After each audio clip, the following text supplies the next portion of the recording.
Hello, very old children. I promised my friend I would do a breakdown of how I did this piece of art, so here we are. As most pieces of fan art start, we need some reference images, so in this case, just grabbing some little screenshots of Captain Disillusion. If you somehow don't know who Captain Disillusion is, you should go watch that instead of this. Yeah, you can come back to this if you want. But regardless, we start off by just taking a bunch of creepy little screenshots, and I'm particularly starting with some practice sketches, just to get the face kind of right. I actually did some sketches on paper before this. I even did some little watercolors. I kind of struggle with drawing faces a lot, so there's nothing you can do but practice a lot, so this is that. After that, starting with the actual composition, I did a little sketch of this on paper as well. Here it is. Wow, look, it scribbles. But yeah, now it's time to take it digital. Into the cool digital new age, I guess. I don't know, it's not that much cooler. It's just slapping down a lot of colors, really.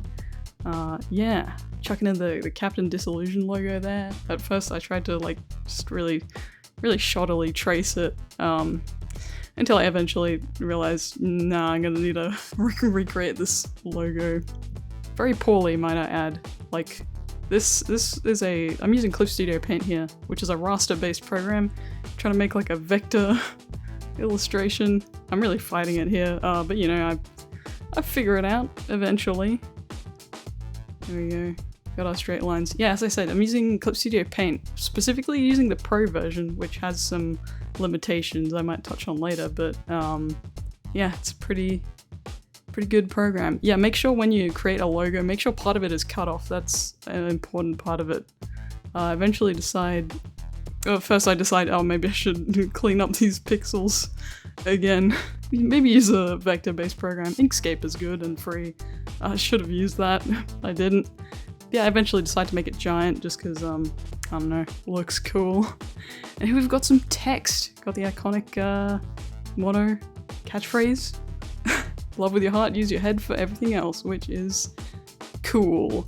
So I wanted to put it in there. I start off just by typing it in there, trying some fisheye lens stuff. And it's kind of there, but I eventually decide in this moment of contemplating, I'm like, no, I need a hand letter this. Which is, I mean, it's not the worst thing in the world, it's just really boring. So here we go. This is my moment of denial, trying it with a different typeface, thinking that'll work, and then, no, I decide, no, it's gotta be by hand. I mean, the benefit of that, it means I can make it look extra cool. The downside being that it, again, is, you know, it's a little boring, but you know, it's fine, it looks cool in the end. I'll deal with it later. So if you follow me on Blue Sky, you've seen this finished piece. Or I guess another option is you could skip to the end of this video and look at the finished piece, but either way, this eventually gets animated, which involves a few animated pieces that are gonna pop in a second. Wait, gotta grab some reference first. Yeah, there's Captain D walking up a wall. This was one of the things I was really excited to include. Just a little Captain Disillusion doing a little wall walking, you know. Yeah, but this is one of the elements that gets animated. Oh gosh, I keep getting the direction of his hairline wrong. I'll fix that later. If you have no idea what I'm talking about, don't worry about it. It's just me forgetting how faces work. Anyway, yeah, so I decide, yeah, we just need a bunch of these little guys. Just chuck them in there. Yeah, scale that up. It's a lot of futzing. That's the beauty of digital art. You can kind of just mess with things infinitely, really. That is kind of a downside, though. I try not to get too caught up in the nitty-gritty. Here we've got the intern. You know, whoever this guy is. I just thought, you know, just put him there.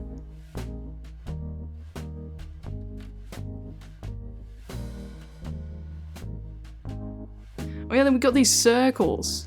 These are gonna be the, shutter things. So if you can tell, there's kind of a lot of elements inspired by specific videos. That one being the one about shutter angle, I think. I don't know, I'm probably gonna link a bunch of stuff in the description. You'll probably find it in there. as I said before, you should if you don't know who Captain Disillusion is, just go watch that. Yeah, we got a little background in here. Got the drippies. Little did I know I would not change those after sketching them. There's a lot of pieces in this where I was like, you know, I'm just chucking the first thing that comes to mind down, and then I actually end up keeping it, which is, you know, it's kind of fun.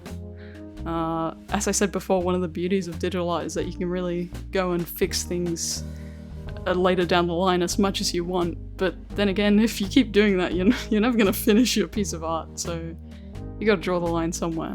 And I draw a lot of lines, and I don't do a whole lot of erasing. You know, some would call it confidence, some would call it laziness. I don't know what I'm gonna call it. Put your answers in the comments if you want. I don't know. I just draw and I enjoy drawing. This whole piece of fan art was very indulgent. Oh yeah, there was gonna be a car here. Forgot about that. Yeah, guess how long the car stays. Yeah, spoilers, it does something about drawing a car. Not the most fun thing that I felt like doing. But you know, I had a moment of ignorance and delusion perhaps, thinking, yeah, I could just add in just a little DeLorean here, no problem. Well, the ambition I had. Oh yeah, I got a bunch of crash screens and some Poland noise. I'm gonna be honest, I don't know that much about VFX, but I hear that Poland noise is pretty important. Hey, here's another element that's popping up. It's like a little front-on shot, and I was kind of flipping back and forth in my mind between thinking, oh, is it going to be like looping between overexposed and underexposed, or is it going to be like cycling through tints, like is it just going to go cool to warm and then cool to warm? This will make a lot more sense when you see it animated. I don't know why I'm trying to explain it now, but anyway, here's a color wheel, and that is way too bright, so yeah, I dim it and then eventually get rid of it, and then eventually ditch the idea entirely. Oh yeah, let's grab some reference pictures of the DeLorean I'm definitely gonna draw. That's important. This was a very fascinating video to watch. Yeah, I was not born in the era of like early CGI, so it's fun to look at from, I guess, a perspective of someone who sees all of this as just kind of old and janky. I don't know, it's a fascinating time in history. Oh, here's a little staircase. Yeah, there's gonna be reference to the Isharian stairwell video. That one was cool. I think it was actually the first Captain Disillusion video I watched. So that's fun. Anyway, it doesn't make it to the final piece, but you know, there's a fun fact for you. Chuck in a staircase, and then, no, I decide, maybe a different staircase. And then, yeah, I eventually, I don't know, mess with the colors. And then delete it, because that's how it goes. Speaking of things that get deleted, I thought, man, there was a video where there was like an anti-Captain Disillusion, like persona. I thought it was really cool. It was a little creepy, which was, you know, added to the coolness to me. And I wanted to include it, but then, I don't know, it just didn't really fit. Here's me messing with some like textures. I wanted to have a kind of, I mean, I wanted the whole piece to have a bit of a retro feel to it, and I thought some texture would add to that. I kind of forget about it until the end, which is kind of what I usually do with textures. Is worry about it later, you know? Just get to the drawing first. There's a lot of drawing, and a lot of messing with this eye, which, yeah, again, does not make it. Some little black bars. Yeah, this rough sketch is pretty much final now, in that it's got all the elements that you'll see just in a very rough state. Yeah, so there's I want to say 4 animated elements. I guess 5. It depends on what you count as animated elements, but regardless, there's parts that I'm going to open up different Clip Studio Paint documents for. So Clip Studio Paint has this feature where you can import file object, I believe it's called, and what that lets you do is essentially put the result of one Paint document into another one, and yeah, it's something I've been using only recently, as I've discovered it's quite useful. Here's me struggling with Captain D's face again. Don't worry, we'll figure it out eventually. I really do struggle with faces. I kept messing with this until basically the very end of the piece. As I was saying with the file objects though, if you're using a program that doesn't have that feature, I don't know if like Photoshop or Krita have equivalents, but you know, if you can't or don't want to do that, you can just export, you know, what you have in one drawing and then just paste it into another. As for why you would want to do that, it helps with me a lot. It helps with lag, preventing lag and crashes and that, you know, just kind of rendering less stuff at once. At least I think so. I don't know, it just kind of runs better when I'm trying to make edits. Yeah, and it also, I don't know, makes it easier to move things around. It's just, I don't know.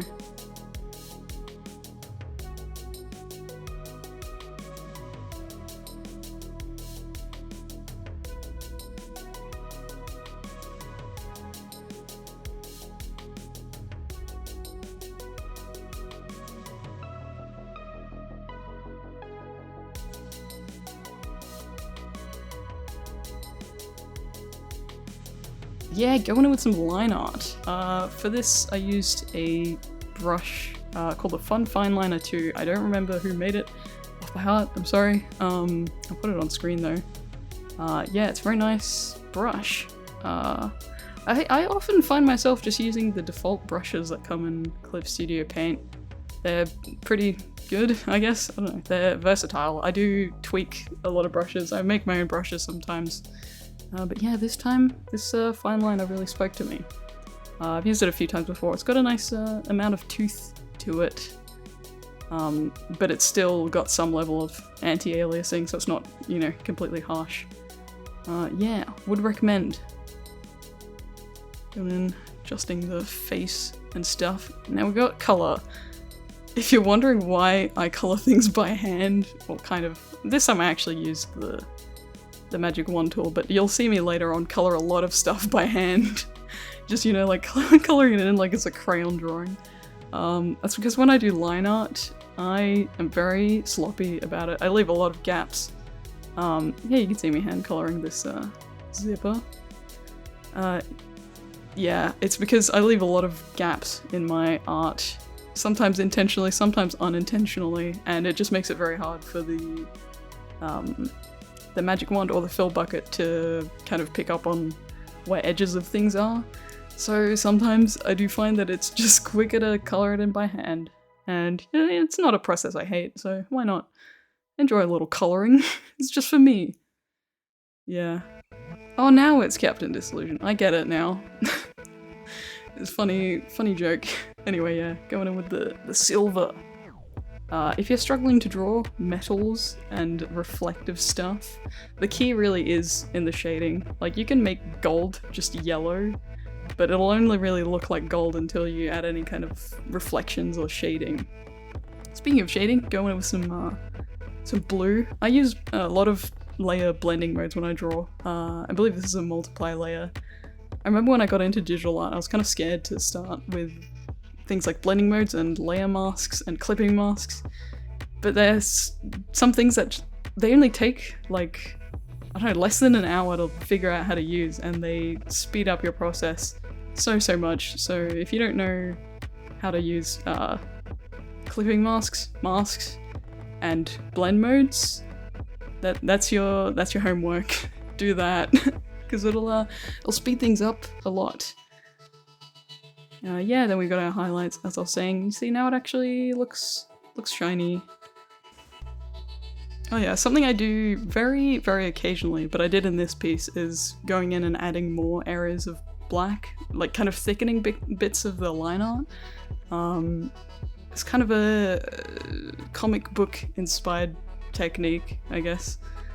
Just adds that bit of kind of ambient occlusion or another level of shading that you know, really adds to the dimensionality of it. Yeah, I don't do it that often, but I thought it fit with this kind of comic book feeling drawing.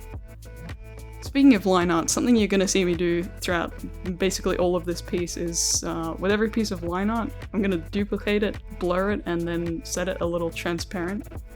And what this essentially does is just make it a little kind of fuzzier and look like, almost like it's a bad quality photo of the line art, which is, taps into that nostalgic look I was going for. It also makes the line art a little more visible, which is useful when your line art is kind of thinner and you want it to have a little more presence.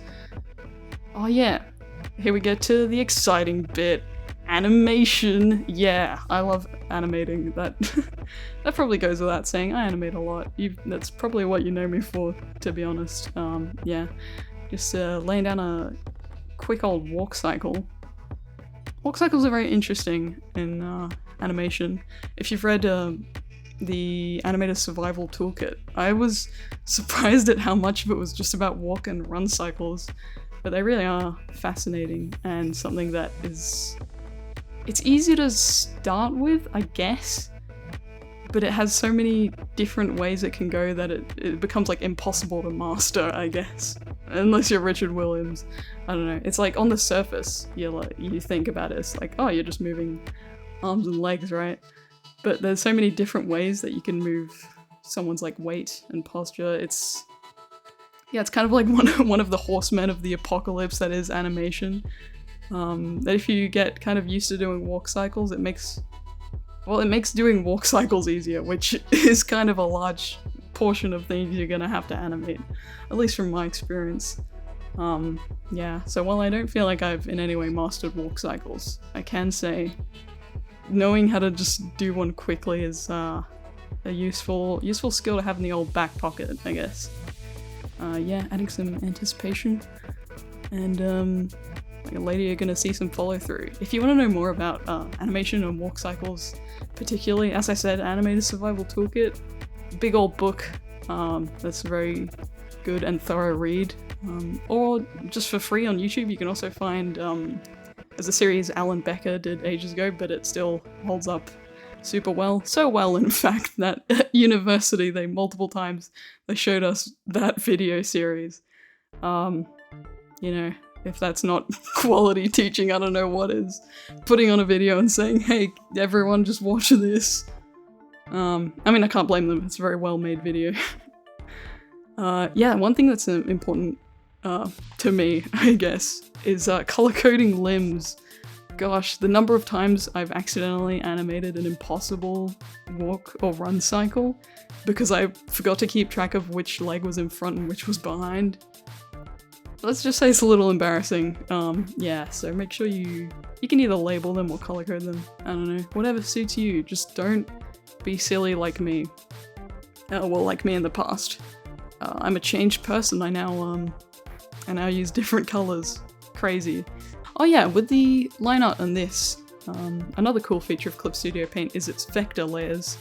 I know before I was talking about how Clip Studio Paint is raster based, but it does have vector layers in that the line on the screen, when it appears, it looks like just a regular raster line, but it gives you a little bit of flexibility. You can like push and pull it with the pinch line tool, I believe it's called.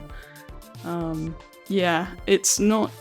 You can't export it as any kind of vector, so I'm hesitant to call it a proper vector layer, but regardless, it's, scalable and changeable like, a vector line. I don't know what I'm saying. It's somewhere between vectors and rasters. If that means nothing to you, don't worry about it. It's for all the art nerds. Either way, very useful feature. Another thing that I just avoided for no reason when I got into digital art, because I guess I was too scared to learn.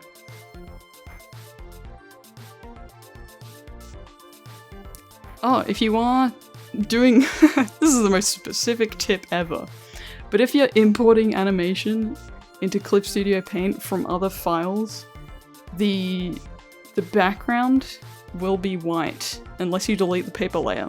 I guess this isn't just for animation, but yeah, if you're using Create File Object in Clip Studio Paint, the paper is gonna be there even if you hide it. So yeah, you need to... I'm sorry, but you need to delete the paper. So yeah, we've got those beautiful, iconic grey and white checkers.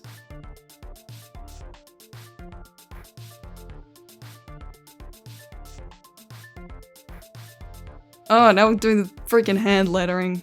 I'm so glad that this was past me's problem. Yeah. I don't even know what to say about this. You're just drawing letters. You can do this. Like, anyone can do this. It's just boring. Again, I'm using the vector layers just because you can squish the line out around a bit. That helps with things.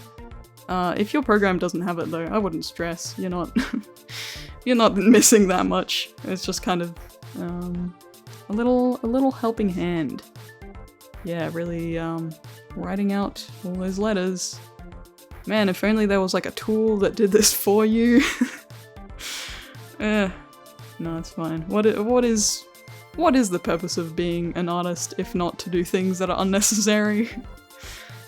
It does mean you do get like you get a certain amount of leeway, which is nice. Like if I was doing this very graphically using, you know, a proper typeface, it kind of creates, I guess, an expectation that it's going to be very neat and properly spaced and kerned and everything, but you know, if it's all just hand-drawn and a bit wibbly-wobbly, no one really cares.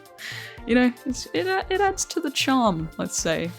Yeah, speaking of things you can do with hand lettering though, 3D effect. Hell yeah, this was cool. I didn't bother like measuring the thickness of it, I kind of just eyeballed it because, again, you get some leeway. I can do what I want. You can't stop me. I can spend 3 days straight just drawing Captain Dissolution.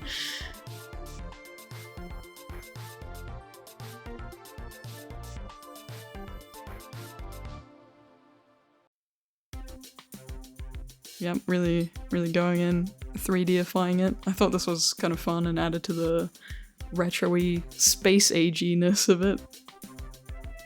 Yeah, and the colours at the moment, these aren't the final colours, I'm just kind of using what's easiest to see. Yeah, as I said, look, me being bad at colouring, isn't that cool?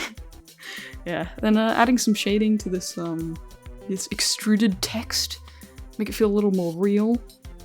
Eventually I add like a big dramatic shine to it that's animated, which is really fun, so keep your eyes peeled for that.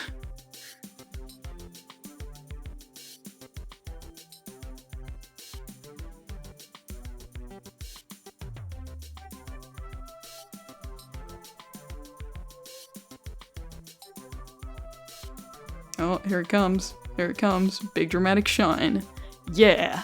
If I had the EX version of Cliff Studio Paint, this would be a little easier to do. I hear that version of the program has keyframing abilities. The one I'm using does not, but I make do just fine. I also use a very kind of old version of Cliff Studio Paint. I'm kind of stubborn when it comes to updating programs. I really should. On my PC, I still use DaVinci Resolve version like 18 or something. For the longest time I used Toon Boom Harmony 17, which came out in 2017, I believe. So yeah, don't take much of what I say as gospel, because I don't do things the correct way, I just do things how I feel like it, which apparently involves not being bothered to wait for things to update. Here we go, here's the intern. Animating a little blink, and then it's gonna look around to the side and then the other side. Yeah, you're gonna see it. This is fun, simple bit of animation. I will say this whole project was just a whole lot of fun. I love doing fan art, you probably knew that. Like my entire body of work is just fan art. But yeah, this was, I don't know, particularly self-indulgent. I did this whole piece over like 3 days. Which is kind of fast. I guess that depends on your standards. A lot of people say that I draw quickly, which is a good and a bad thing. In some ways it means I'm very impatient, but you know, that impatience does lead to me drawing quickly, which means that if I'm working with other impatient people, we get along well. Oh yeah, with this animation there's a lot of copying and pasting going on. That's just, you know, another convenience of digital animation. Don't be afraid to use, you know, shortcuts and, quote-unquote cheats. It's not a race. No one's gonna care if you cheat, if you're still just making something for fun. You know, as long as you're actually making it.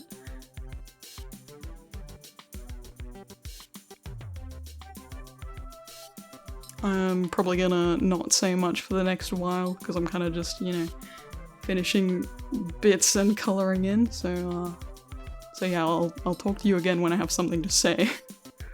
Enjoy some royalty-free music.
Wow, it's really, the piece is really filling up now. That is on purpose, by the way. I wanted a very maximalist, over-the-top, kind of early internet look. It does mean that this is horrific to export as a GIF, or as anything for that matter. It just kind of lags. But you know, I don't really care. Again, I just made this for fun. And if anything, you know, the frame drops just add to the unique reference look of the nostalgia era, artistic intent. I did it. It's on purpose. I'm good at art, I promise. Oh yeah, here we've got a little facial expression changing. I feel like this portrait is the best drawing I did of Captain Disillusion's face. Like, it looks the most accurate. I don't know if that's because it's front on or because it was the last one I did, but yeah, I kind of wish they all turned out this good. So the whole, I guess, reference that this bit of animation is just overexposed and then underexposed. I don't know if that wasn't obvious, but there you go. I can't say I've ever drawn fan art inspired by photography principles before, but now I have. I guess it's an editing principle. It's supposed to, you know, reference, I guess, the little wheel you have in DaVinci Resolve that you can spin around and make it look ugly. I'm not good at editing or compositing. I attempted a lot. I wouldn't say successfully, but it's fun. And you know, it's by watching educational YouTubers like Captain Disillusion that you get better at it. Or that and actually doing it. But you know, I'm learning editing stuff. So there's no shame in being bad at it. I hope someone watches this who is like, you know, learning art. This might serve as some inspiration. Or maybe it'll be really demotivating. I don't know.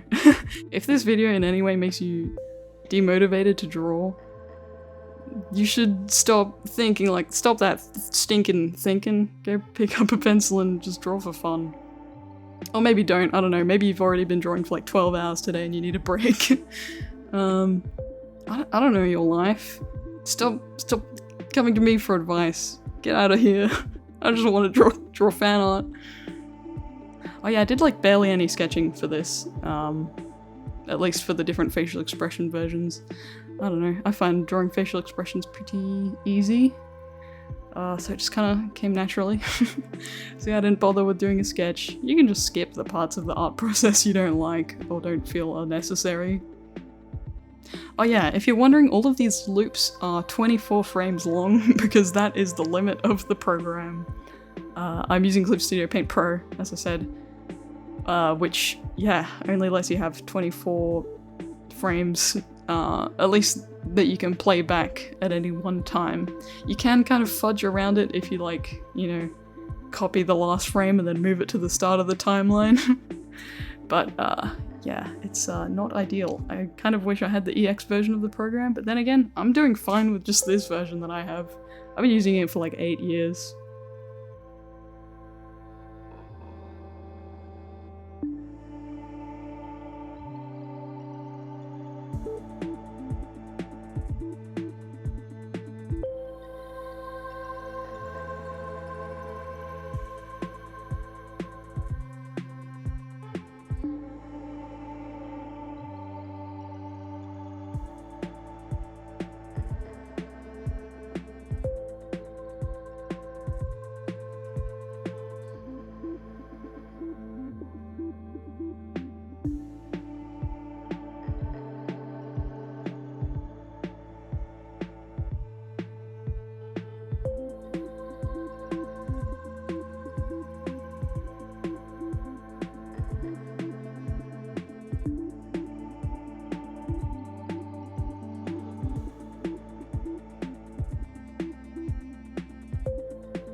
yeah, now it's all coming together, putting all the bits in, finishing the things that I forgot to finish earlier.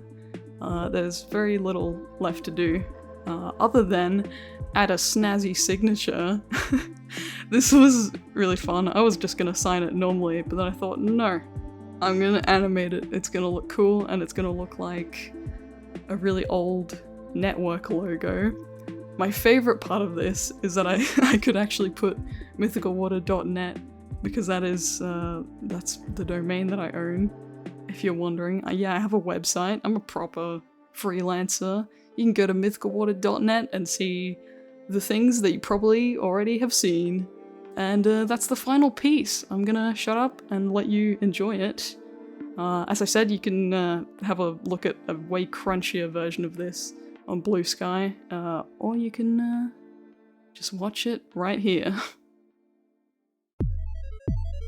There's no such thing as infinity in the physical world. The crappiest kind of blur.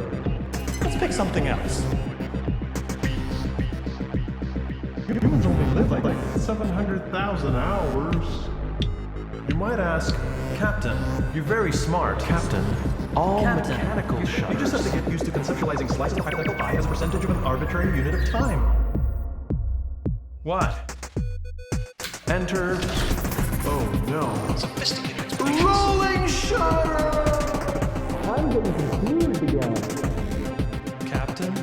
Wait a minute.